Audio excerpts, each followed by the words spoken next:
오늘은 사도행전 16장 35절로 40절의 말씀을 보겠습니다. 신약성경 216페이지 사도행전 16장 35절로 마지막 절 말씀까지 한 절씩 나누어 받겠습니다. 35절 말씀입니다. 날이 새매 상관들이 부하를 보내어 이 사람들을 놓으라 하니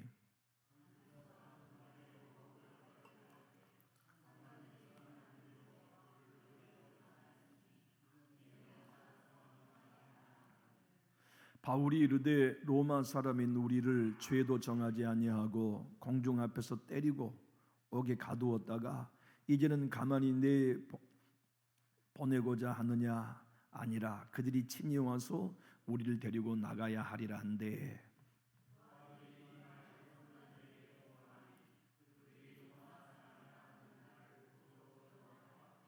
와서 권하여 데리고 나가 그 성에서 떠나기를 청하니 두 사람이 옥에서 나와 누디아의 집에 들어가서 형제들을 만나보고 위로하고 가니라.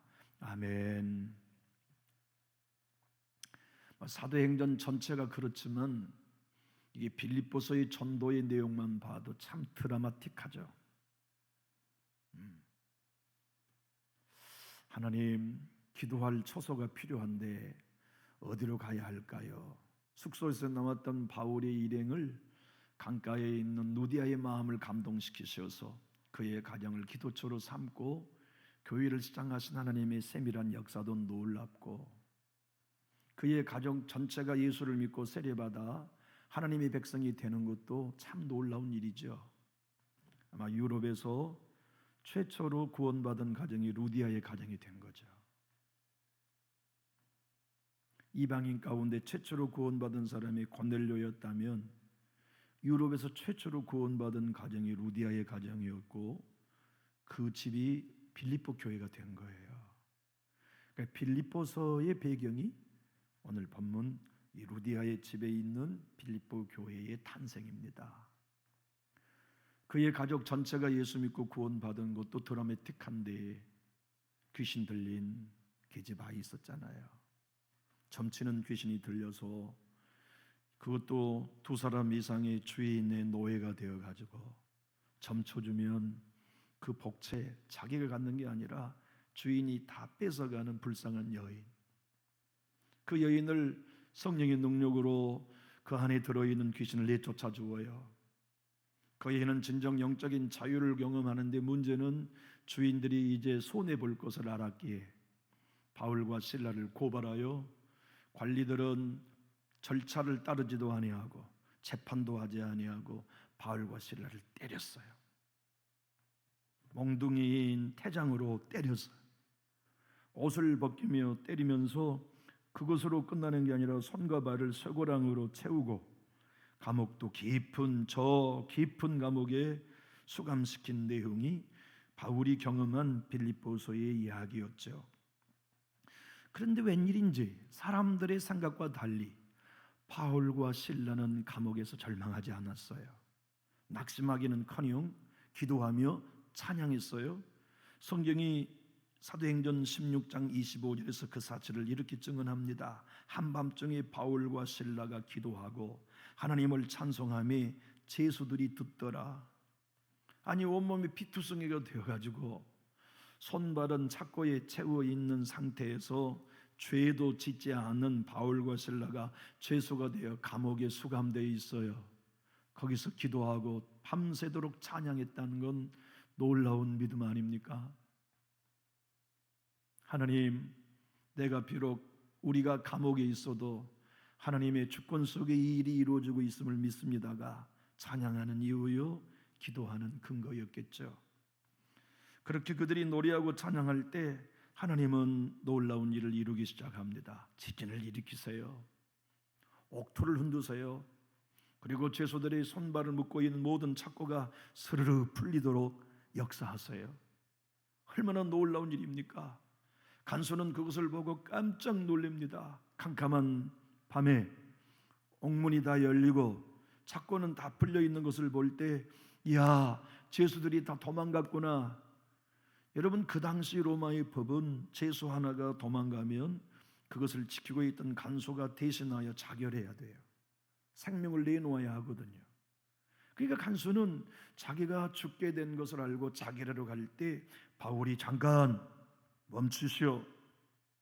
당신 몸에 칼을 대지 마시오. 우리 안 도망갔습니다. 그때 그가 두려워 엎드려 바울과 실라를 향하여 내가 어떻게 해야 구원을 받을 수 있습니까? 물을 때 그 유명한 말씀 사도행 16장 30절 주 예수를 믿으라.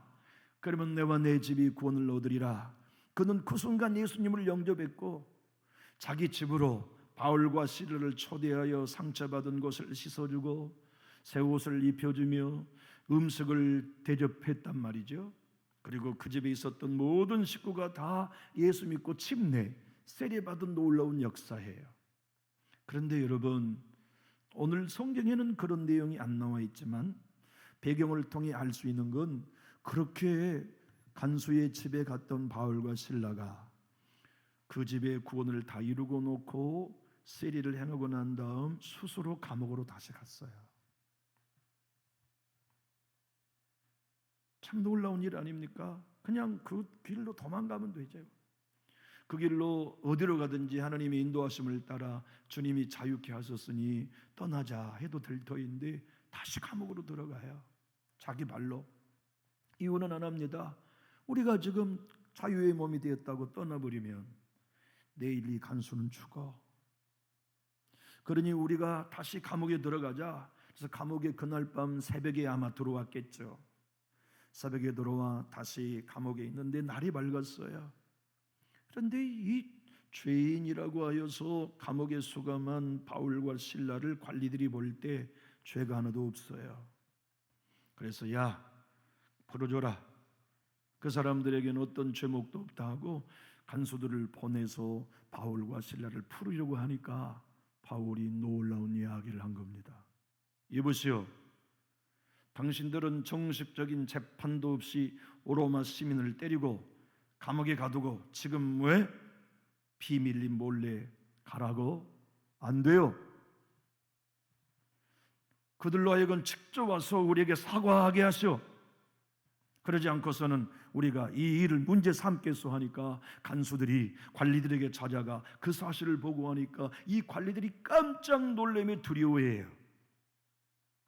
여러분, 우리가 로마의 법은 잘 모르고 초대교회의 배경들은 잘 깊이 이해하지 못한다 할지라도 이해할 수 있는 것은 그 당시 로마법은 로마 시민을 절대로 재판하여 기결소가 되기 전에는 감옥에 넣으면 안 돼요. 때려도 안 돼요. 그런데 바울이 우리 신라가 우리는 로마 시민이다. 근데 너희가 법을 어기고 재판도 하지 않고 우리 때렸잖냐? 재판도 하지 아니하고 우리 감옥에 넣었잖냐? 이 일이 그들에게는 탄핵의 이유가 된 거예요.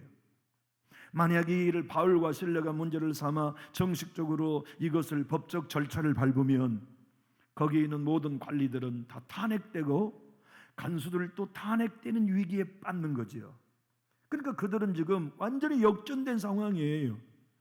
아침까지 죄수로 여겼던 바울과 실라가 도리어 그들의 생명의 여타권을 잡는 사람으로 하나님이 그 상황을 바꿔주시는 내용이 오늘 본문이에요. 누가사도는 오늘 우리들에게도 말씀하십니다. 예수 때문에 고난당하고 주님의 십자가 복음 가운데 공격당하며 궁지에 몰린다 하여도 하나님은 상황을 역전시켜 주실 수 있는 분이라는 것을 우리로 믿도록 권면해 주고 있는 거죠. 여기 오늘 말씀 26절을 보면 바울과 실라를 그냥 감옥에 넣었을 때 하나님이 일으키시는 지진과 옥토의 움직임을 기록해 놓고 있는데 함께 읽어볼까요? 시작. 이에 갑자기 큰 지진이 나서 옥토가 움직이고 문이 곧 다 열리며 모든 사람의 매인 것이 다 벗어진지라. 그걸로 인하여서 하나님이 행하신 놀라운 일이 32절로 34절에 기록됐지요. 주의 말씀을 그 사람과 그 집에 있는 모든 사람에게 전하더라. 그 밤 그 시각에 간수가 그들을 데려다가 그 맞은 자리를 씻어주고 자기와 그 온 가족이 다 침례를 받은 후 그들을 데리고 자기 집에 올라가서 음식을 차려주고 그와 온 집안이 하나님을 믿음에 크게 기뻐하니라. 그래서 하나님이 우리를 매맞게 하셨구나. 야, 저 간수 가정을 구원하게 하시려고 하나님이 우리를 감옥에 가게 하셨구나.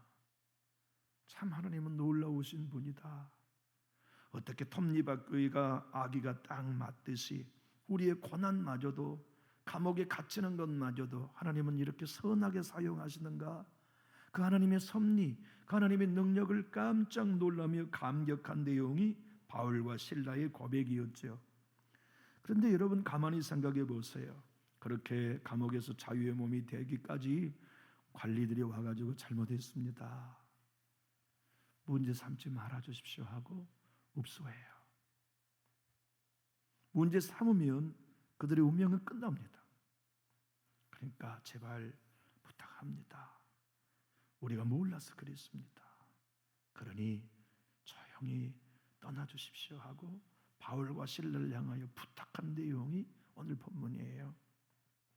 그렇게 떠난 바울과 실라가 루디아의 집 빌립보 교회에 갔으면 여러분 누가 위로해야 합니까? 루디아가 바울과 실라 고생했다고 위로해야 되잖아요. 아니 그 간수가 우리가 모르고 행한 일 잘못됐습니다, 도리어 위로드립니다 라고 해야 할 터이 아닙니까?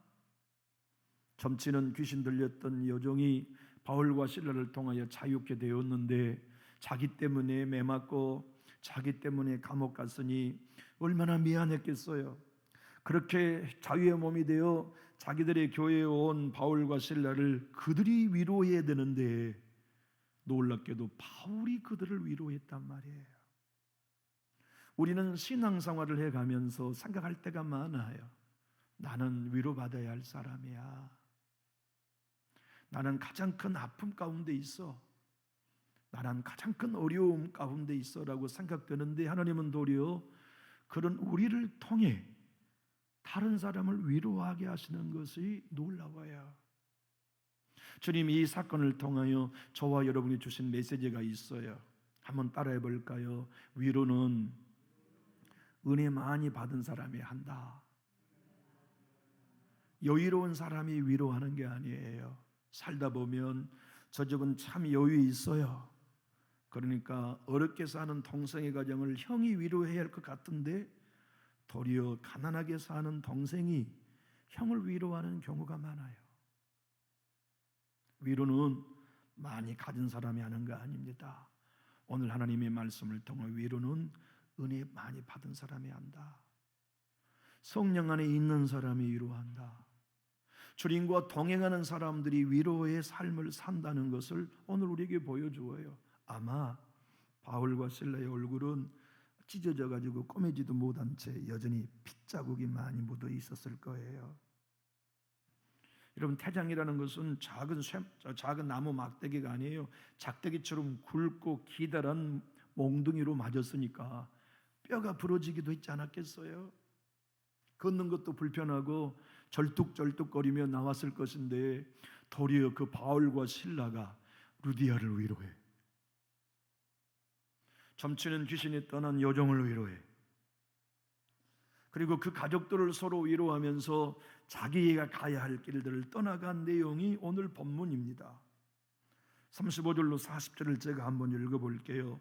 날이 새매 상관들이 부하를 보내어 이 사람들을 놓으라 하니 간수가 그 말대로 바울에게 말하되 상관들이 사람을 보내어 너희를 놓으라 하였으니 이제는 나가서 평안히 가라 하거늘 바울이 이르되 로마 사람인 우리를 죄도 정하지 아니하고 공중 앞에서 때리고 옥에 가두었다가 이제는 가만히 내보내고자 하느냐? 아니라 그들이 친히 와서 우리를 데리고 나가야 하리라 한데 부하들이 이 말을 상관들에게 보고하니 그들이 로마 사람이라 하는 말을 듣고 두려워하여 와서 권면하여 데리고 나가 그 성을 떠나기를 청하니 두 사람이 옥에서 나와 루디아의 집에 들어가서 형제들을 만나 보고 위로하고 가니라. 여러분 여기 오늘 본문의 말씀에 37절 가만히라는 단어는요 비밀리에란 뜻이에요. 그러니까 여기 있는 관리들이 바울을 비밀리에 풀어주려고 했던 겁니다. 몰래, 가만히. 그 얘기는 문제 삼고 싶지 않았던 것이죠. 자기들의 실수와 잘못을 감추고자 했던 것인데, 하나님께서는 바울을 통하여 그들이 로마 시민이라는 사실을 알리게 함으로써 상황을 역전시켜 주세요. 그리고 이 선역을 보는 여러분과 저에게 하나님이 말씀하신 바가 있어요. 예수 따라가다 위기 만나도 나는 그 상황을 바꾸는 하나님이다. 교회 생각하고 예수 생각하여 믿음으로 걷다가 어려움 당하면 내가 상황을 바꾸는 여호와라는 사실을 우리에게 믿고 신뢰할 수 있도록 가르쳐주고 계시죠. 여러분, 그들이 왜 바울을 때렸나요? 왜 바울을 무시하고 감옥에 가두었나요? 재판도 하지 않고. 이유는 무시할 만한 사람이라는 생각 때문이었어요. 그들이 바울과 실라를 무시했던 이유 하나, 무시해도 된다는 생각은 유대인이라는 생각 때문이었어요. 여러분, 유대인은 로마의 식민지였잖아요. 그리고 유대인들은 로마의 노예나 다름없었기 때문에 관원들이 무시하고 재판도 하지 않은 채 때리고 옷을 벗기고 착고를 채우고 감옥에 넣은 건 너무나 당연한 일이죠. 로마의 시민이라고 것을 알았더라면 절대 그렇게 하지 않았을 거예요. 20절이 그 사실을 이렇게 증언해 줍니다. 상관들 앞에 데리고 가서 말하되 이 사람들이 유대인인데 라는 것 때문에 때린 거예요. 재판도 하지 않고. 이 사람들은 유대인이지만, 태생적으로는 유대인이지만 법적으로는 로마 시민입니다라는 말을 들었다면 못 때렸다고요. 근데 유대인이라는 것만 생각했기 때문에 무시하게 때린 거예요.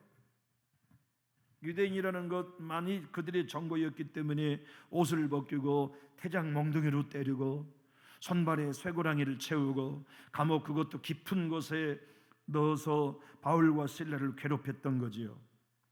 그런데 그렇게 과정을 거치면서 바울과 실라의 언행 가운데, 행동 가운데 억울함이 있나요? 야, 요놈들 내가 골탕을 먹여줘야 되겠다고 하는 반감이 있나요? 참 성경을 읽어보면 우리들로 하나둘씩 깨닫게 한 바가 참 많아요. 하나님의 사람으로 산다는 것, 예수의 사람으로 산다는 것, 성령의 사람으로 산다는 것은 이렇게 억울한 일을 당하고 무시를 당해도 반격하지 않는 삶을 사는 사람들, 도리어 위로하며 사는 사람들이라는 의미예요. 제가 오늘 이 성경을 묵상하고 여러 설교문을 보았는데, 여의도 순복음교회 이영훈 목사님의 설교, 이 본문을 한 설교에 당신이 아는 한 신실한 집사님, 시골의 집사님에 관한 이야기를 써놓았더라고요. 예수님을 믿고 신앙생활을 재밌게 하는 남집사님인데 가난해요. 그래서 돼지를 사가지고 잘 먹였어요. 돼지가 잘 커가지고 이제 새끼를 뱄어요. 근데 이놈의 돼지가 우리에서 나가가지고 옆집 옥수수 밭을 다 헤집어놨네. 근데 그 옆집의 옥수수 밭 주인은 동네 사람들한테 다 미움받는 구두쇠예요. 억지를 부르는 사람이에요. 아니, 그런데 이 사람이, 이 가난한 집사님이 돼지가 자기 옥수수를 헤쳐놨다고 뭐라고 말하냐면 그 손해배상으로 돼지를 달라는 거. 옥수수 헤집혀 놓은 것만 보상해줘라 해도 이거 참 시골에서 인심이 아닌데 돼지를 달라니 그 집사님의 재산 전부인데. 그러니까 이용한 양반이 목사님을 찾아왔어. 목사님이 이렇게 하는데 어떻게 하면 좋습니까? 그랬더니 목사님이 한술 더 떴네. 돼지 줘버리세요. 아유, 이거 아닌 것 같은데. 목사님이 이렇게 얘기했어요. 하나님은 역전시키신 하나님이에요. 집사님의 가정을 어떻게 축복하실지는 모르지만 손해보세요. 순종한 겁니다. 돼지를, 임신한 돼지를 지금껏 키워가지고 내주면서 얼마나 마음이 쓰려했겠어요. 아까웠겠어요. 그런데 목사님 말씀에 순종하여 돼지 드렸어요. 아니, 그럼 돼지가 간데 가서 몇 달 만에 새끼를 13마리 낳네. 또 얼마 있다가 15마리를 낳네. 그러니까 이 집사님이 그 돼지를 그 구두쇠에게 주고 얼마나 마음이 애석했겠어요. 그런데 어느 날 이 집사님이 목사님을 헐레벌떡 뛰어와가지고 목사님 좋은 일이 일어났습니다. 무슨 일인데요? 그 집에 소 2마리가 우리 밭에 들어왔어요. 이제는 그 소는 내 소입니다. 그렇게 한 거예요. 이제는 그 소는 내 소입니다. 그 사람이 그렇게 했으니까 이 집사님은 당연히 요구할 수 있지 않겠어요? 그런데 목사님이 한 소리 더 떴네. 우리가 예수 믿는 사람으로서 안 믿는 사람과 똑같이 하면 어떻게 합니까? 그냥 소 보내세요. 너무나 이거 억울한 거 아닙니까? 근데 이분은 신실한 분이니까 목사님의 가르침대로 소 그냥 줬어요. 하나도 배상받지 않고. 근데 그 구두쇠가 그 소가 오기까지 깜짝 놀란 거예요. 영락없이 나는 소 뺏겼다. 소 달라고 그러면 내가 안 된다고 말하지 없는데, 이야, 이건 내가 손해가 막심하다. 그런데 소를 갖다 주니까 양심에 갇히게 된 거예요. 그리고는 찾아와서 미안하네. 그리고는 그동안 내가 잘못했네. 돼지 어미를 갖다 주고 그 새끼를 낳았던 마리수 하나하나 다 계산해가지고 돼지와 돈을 얻었다는 얘기를 이영훈 목사님이 오늘 본문을 설교하면서 했더라고요. 바울과 실라가 억울하다고 싸웠나요? 바울과 실라가 고난당했다고 자기 약한 감정을 드러냈나요? 아니잖아요. 도리어 상처받고 두려워 떨었던 성도들을 위로하는 사람, 그들이 하나님의 사람입니다라고 이영훈 목사님이 설교하셨더라고요. 쉬운 성경으로 보면 40절을 이렇게 번역해 놓았어요. 그게 한번 우리 읽어볼까요? 감옥에서 나온 바울과 실라는 루디아의 집으로 갔습니다. 그들은 거기서 신자들을 만나 격려하고 그곳을 떠났습니다. 위로라고 하는 이 단어가 격려라고 하는 단어란 말이죠. 생각해 보면 예수 오래 믿고 물질력으로 여유 있고 직분이 높으면 훨씬 위로와 격려를 더 잘할 수 있을 것 같죠. 그런데 그렇지 않나요? 위로하고 격려한 일은 고난이 누가 봐도 더 큰 사람 같고 어려운 일이 그 집에 더 많은 것 같은데 은혜 많이 받은 사람이 할 수 있는 게 위로와 격려입니다. 우리가 살아오면서 지난 3일 동안 누군가를 격려하고 위로한 적이 있나요? 그러면 틀림없이 우리가 은혜 많이 받은 사람이기 때문이에요. 누군가에게 힘내세요. 용기 가지세요. 하나님이 우리와 함께 하십니다. 하나님이 우리를 도우십니다. 형제님을 하나님이 반드시 책임지실 것입니다라고 용기 주는 사람들은 누가 합니까? 더 많은 사람들이 하는 거 아니에요.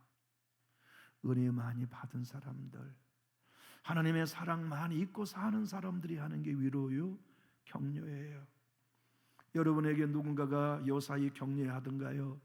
그분 틀림없이 은혜 많이 받은 사람입니다. 요사이 누군가가 여러분에게 전화로 카톡으로 격려하던가요? 틀림없이 그분은 은혜 많이 받은 사람입니다.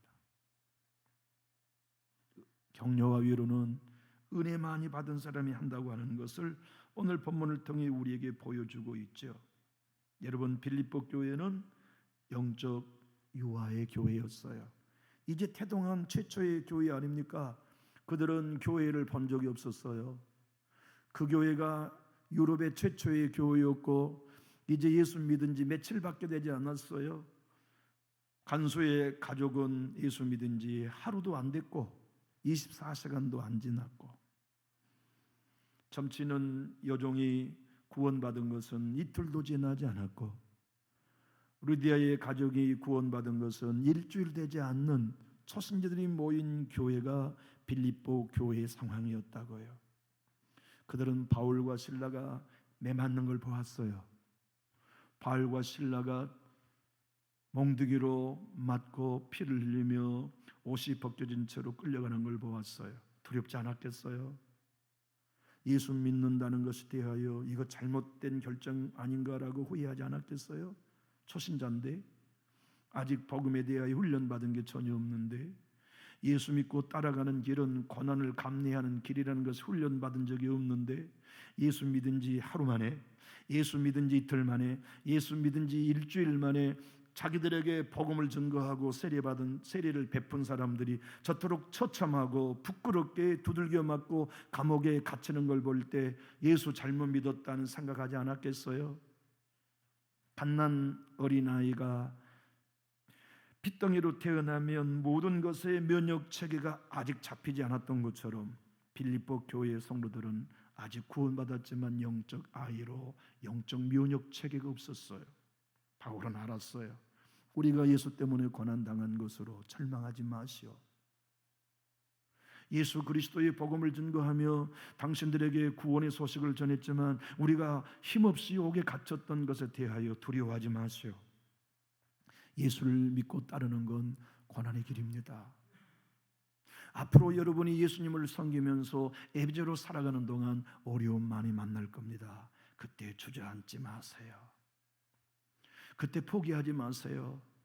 그때 하나님 의지하며 용기 있게 믿음의 길을 더 걸어가야 합니다라고 격하고 위로한 사람이 누굽니까? 은혜 더 많이 받은 바울, 은혜 더 많이 받은 실라가 그 일을 감당하며 그 일을 행했던 거지요. 우리 교회 위로하는 사람은 누구일까요? 우리 교회 서로 격려해 줄 사람들은 누구일까요? 틀림없이 나는 은혜 많이 받았습니다라는 사람들이 할 수 있는 일이에요. 전화 한 통화라도 위로하고 격려하는 일, 은혜 받은 사람이 할 수 있어요. 하나님의 도우심과 자비하심을 더 많이 받은 사람은 만나도 위로자와 격려자로 살아가지요. 여러분, 우리 하나님은 성경을 보면 위로하신 하나님이었음이 분명합니다.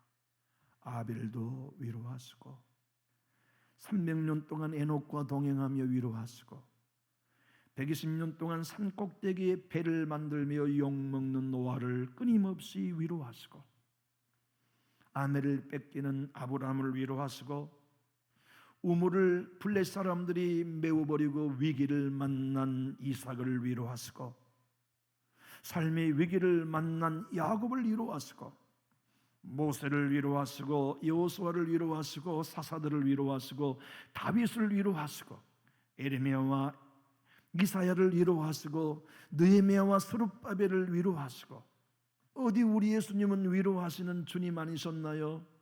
결혼하는 혼인집에 포도주가 떨어졌을 때 물로 포도주를 만들어 신랑과 신부를 위로하신 분이 우리 예수님이죠.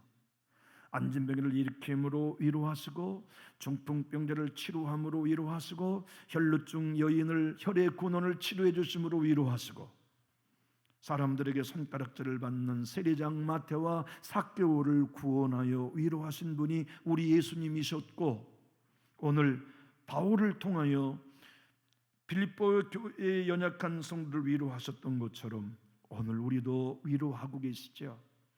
우리가 여기까지 오는 동안 얼마나 많은 하나님의 위로가 있었습니까? 나는 이곳에서는 이 자리에서는 못 일어날 것 같아 할 때 하나님이 사람을 통해서 위로해 주실 때가 얼마나 많았고 성경을 읽으면서 위로해 주실 때가 얼마나 많았고 찬송가 한 곡을 부르면서 위로해 주실 때가 얼마나 많았어요. 여러분의 하나님, 우리 하나님은 바울과 실라를 통하여 빌립보 교회를 위로했듯 우리를 위로하신 하나님이세요. 그래서 바울은 고린도서 7장 6절에 하나님은 누구라고 정의하셨느냐면 낙심하는 자들의 위로하시는 하나님. 우리 한번 읽어봅시다. 시작. 그러나 낙심한 자들을 위로하시는 하나님이 디도가 오므로 우리를 위로하셨으니. 여러분, 하나님의 위로는요 수만 가지 방법을 통해서 하세요. 엄마와 아버지를 통해서도 위로하시고 형제들을 통해서도 위로하시고 설교를 들을 때 위로하시고 심지어는 문자 하나와 카톡 하나라도 우리를 위로하세요. 격려해 주세요. 그런데 하나님께서 이토록 우리를 위로하실 때 참 얼마나 그 위로가 우리에게 큰 힘이 됩니까? 힘내라. 내가 네 어려운 형편을 안다. 내가 네 마음의 두려움을 안다. 잠 못 이루고 있는 오늘날의 네 고통을 내가 다 안다. 사람은 몰라줘도 너의 정직을 내가 안다. 네가 얼마나 지금의 마음이 절망적이고 슬픈지 내가 다 안다. 나는 너의 아버지다.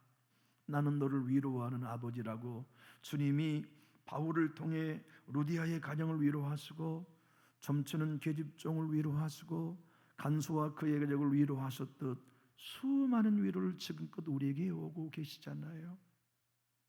목사인 나에게 하나님이 위로하시기 때문에 여기까지 올 수 있었고, 여러분도 하나님이 위로해 오셨기 때문에 오늘 이 자리에 예배하는 사람으로 앉아 있을 수 있잖아요. 우리는 앞으로도 위로가 필요해요. 그런데 여러분 이거 아시나요? 하나님의 위로는 대부분 사람을 통해서 주신다는 거.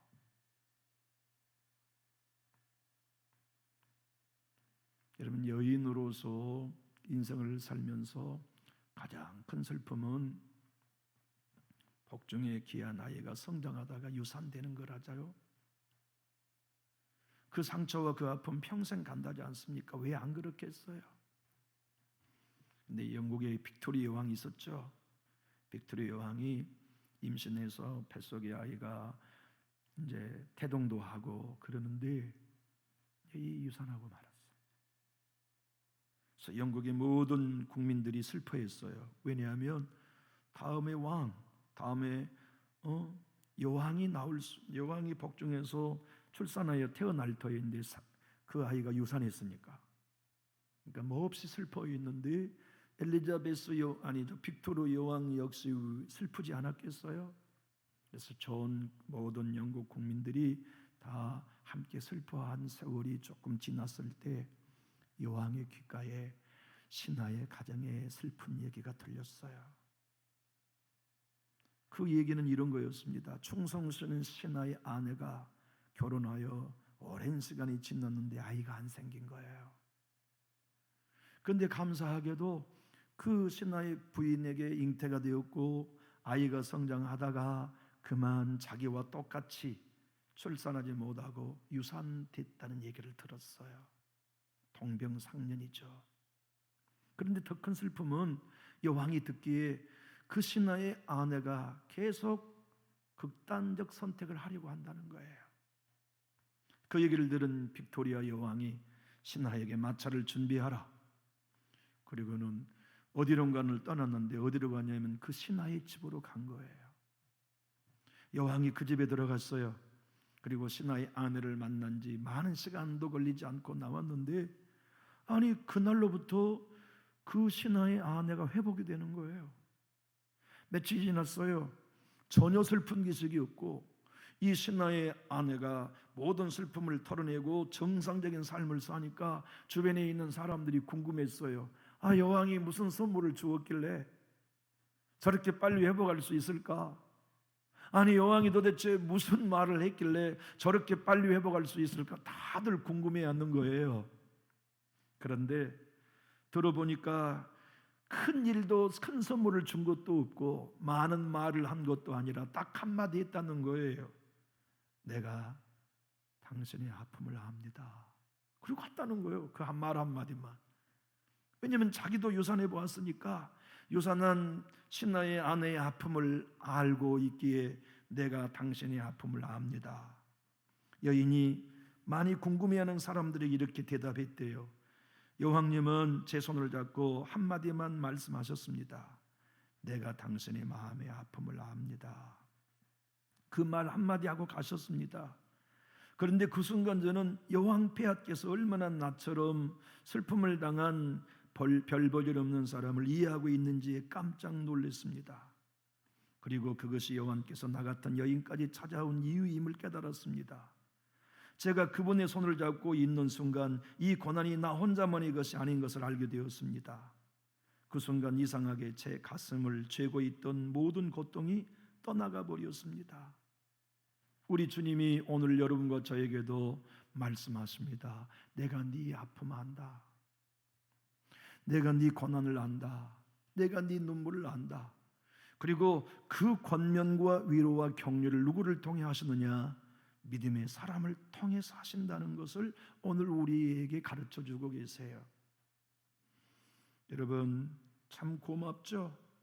좋은 의사가, 성공할 수 있는 의사가 우리나라 구한말 1884년에 조선 땅에 와가지고 조선 땅에 복음을 증거하면서 첫 아이를 잃었어요. 5살 난 아이를.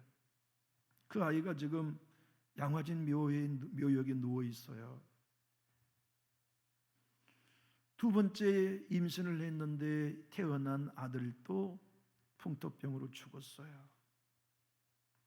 더 아픈 것은 아내도 조선 땅에서 병들어 죽어버렸어요. 사람들은 얘기했어요. 도대체 왜 당신이 전한 예수는 당신을 그렇게 괴롭히는 거요? 딸 데려가더니 아들 데려가더니 이제는 아내까지 뺏어간단 말이요. 그때 그가 내가 믿는 예수님은 아내와 자녀를 뺏어간 분이 아니라 나를 위로하신 분입니다라고 노래를 지은 게 우리 찬송가에 있는 96장이거든요. 민노아 선교사님이 지은 찬양, 예수님은 누구신가? 우는 자의 위로와 없는 자의 풍성이며 천한 자의 높음과 잡힌 자의 노임되고 우리 기쁨 되시네. 예수님은 누구신가? 약한 자의 강함과 눈먼 자의 빛이시며 병든 자의 고침과 죽은 자의 부활되고 우리 생명 되시네. 예수님은 누구신가? 초한 자의 정함과 죽을 자의 생명이며 죄인들의 중보와 멸망자의 구원되고 우리 평화 되시네. 예수님은 누구신가? 온 교회의 머리와 온 세상의 구주시며 모든 왕의 왕이요 심판하실 주님 되고 우리 영광 되시네. 여러분, 위로의 하나님은요 오늘 또 고난당한 누군가를 위로하십니다. 슬픔 당한 누군가를 격려하고 위로하십니다. 근데 누구를 통해 하셨느냐? 사람을 통해서 하십니다. 어떤 사람을 통해 하셨느냐? 많이 가진 사람 아닙니다. 예수 오래 믿은 사람도 아닙니다. 인격이 훌륭한 사람도 아닙니다. 은혜 많이 받은 사람을 통하여 위로하게 하십니다. 여러분들에게 지난 시간을 살아오면서 위로해 준 사람들을 가만히 기억해 보십시오. 다 은혜 많이 받은 사람들이었어요. 여러분의 카톡에 힘내시오, 용기를 가지시오라고 큰 자의 위로해 준 사람이 누구입니까? 틀림없이 그는 은혜 많이 받은 사람입니다. 하나님이 오늘 여러분들과 저에게 이렇게 말씀하십니다. 너 은혜 받은 사람 맞냐? 그러면 모든 환난 당한 자를 네가 위로해라. 그것이 고린도서를 통하여서 여러분들과 저에게 들려주신 하나님의 말씀입니다. 우리 기록된 하나님의 말씀 함께 읽어볼까요? 시작. 우리의 모든 환난 중에서 우리를 위로하사 우리로 하여금 하나님께 받은 위로로서 모든 환난 중에 있는 자들을 능히 위로하게 하시는 이시로다. 하나님의 위로를 받는 은혜 받은 사람을 통해 모든 환난 당한 자를 위로하시는 이가 오늘 본문의 하나님이십니다. 이 하나님이 여러분의 아버지요 우리 교회의 하나님이십니다. 저는 여러분에게 이런 부탁 하나 드리고 싶어요. 오늘 중에나 내일 중에나 여러분과 제가 은혜 받은 사람이 맞다면 주님이 감동한 사람 누군가를 위해 위로의 전화 한 통화 해봅시다. 그리고 주님이 위로하라고 하는 사람이 생각나거들랑 카톡을 통해서도 격려하면서 우리가 은혜 받은 사람으로 위로할 수 있는 영적인 사람으로 다 설 수 있기를 예수님의 이름으로 부탁합니다. 크게 아멘할까요? 예수님의 이름으로 축복합니다. 기도하겠습니다.